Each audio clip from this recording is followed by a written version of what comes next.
Hi, this is Jason from Horrific Nightmares, and it's Saturday, Slashback Saturday. Now, today is the day that we do a review for a slasher based on a certain theme. And of course, this segment was created by my very good friend, Joe the Horror Man. This week's theme is Escaped Mental Patient. Haha. Today, I chose to take a look at Alone in the Dark. Now, this is a very special Slashback Saturday, because this copy was actually made for me by my friend Joe, the Horror Man. This is one of my very favorite slashers, and if you've ever tried to get this recently on DVD, it is quite pricey. Ridiculously so. Now, when I told Joe what I was going to do this week, kind of hemming and hawing and going back and forth, he actually revealed to me that this is going to be released by Scream Factory, along with Fade to Black. Now, there is no official street date yet, but I am so thrilled because those are two of my favorite slashers.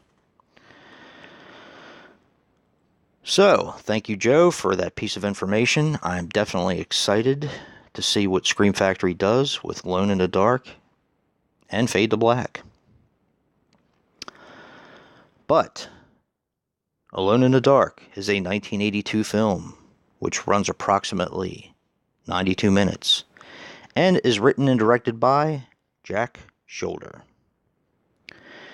Now, Jack Sholder was responsible for The Hidden, which I do remember really liking. It has been years since I've seen it.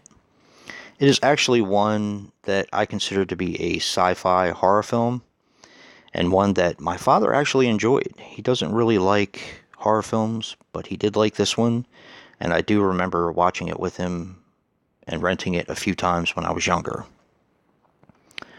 He also did A Nightmare on Elm Street 2, Freddy's Revenge, Wishmaster 2, a movie that I just got recently from my very good friend Brad Bronco Juggalo called Arachnid, and a movie that made my 10 movies of 2000s, 12 Days of Terror, which is an awesome shark movie.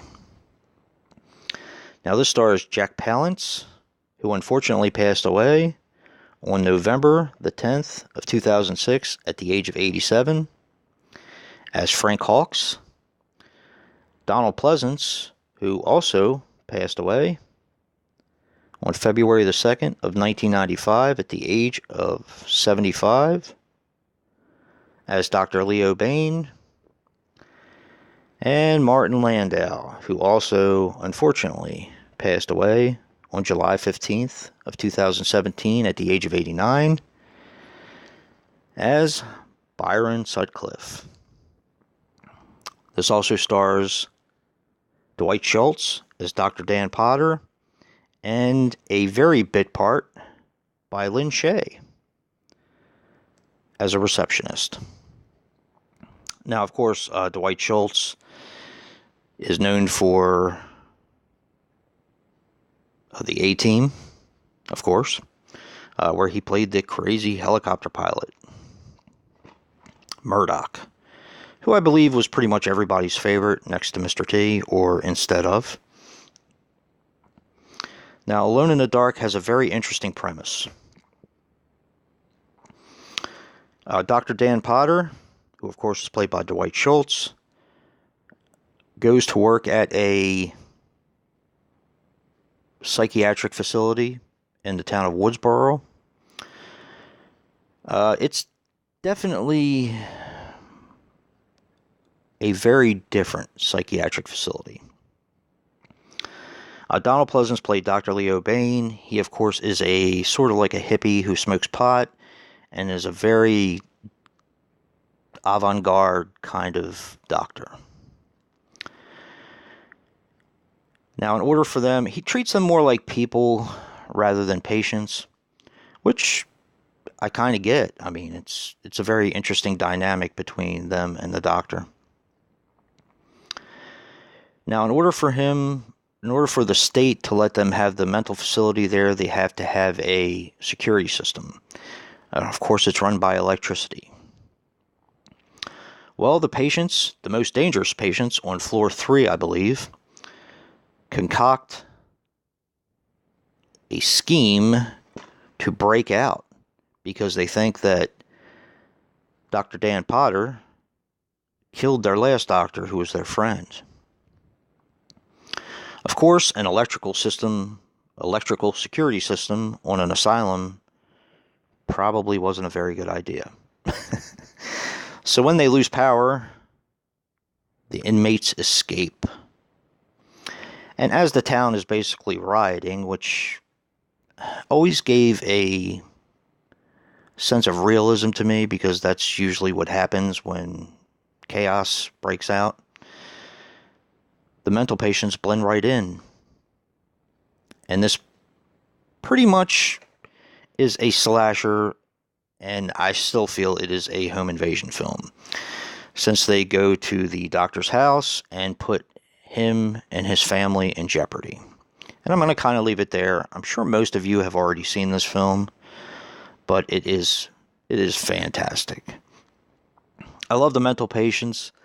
You have Colonel Frank, you have Preacher, who of course was Martin Landau, Fatty, who I recognize right away, of course. I've seen this movie so many times, but he was Grossberger in Stir Crazy.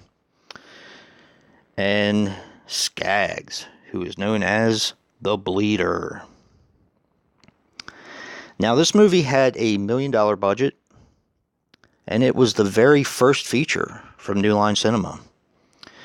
Now, an interesting thing there, New Line Cinema is owned by Bob Shaye. Of course, his wife Lynn Shaye was in the film, so that's a pretty interesting tie. I thought this was pretty cool as well. Matthew Broderick was auditioned for the role of Bunky's boyfriend, but didn't get the role because the director thought he had too much talent for that small of a role. Now, this film was one of the very first films, or very first horror films rather, to be made with Dolby Stereo sound. Now, the advanced sound blew a lot of the speaker systems in some of the older theaters that couldn't handle it when the film was being screened. I thought that was pretty cool. This has never really gotten very good reviews, and there are a lot of people who feel that the movie is slow and overrated. I definitely disagree. I think this movie is fantastic. I love the ending. It has a this says a lot about society in a very cryptic way. Those of you who have seen it, I'm sure you know what I mean. I like the little messages that it throws in there.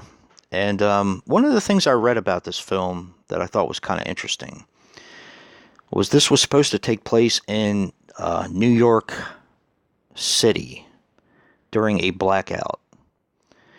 And the mental patients were supposed to be hunted down and killed by the mafia.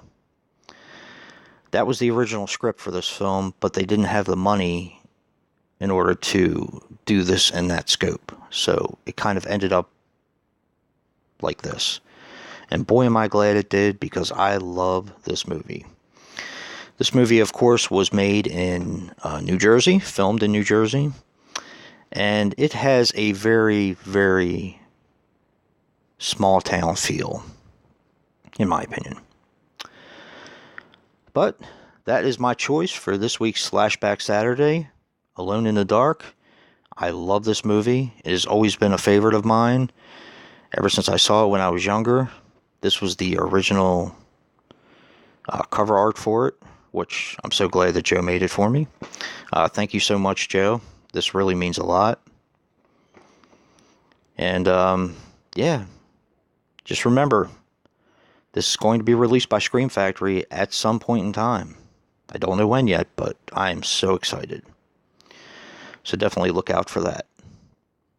And if you like what you see in here, hit that like button and subscribe. And until next time.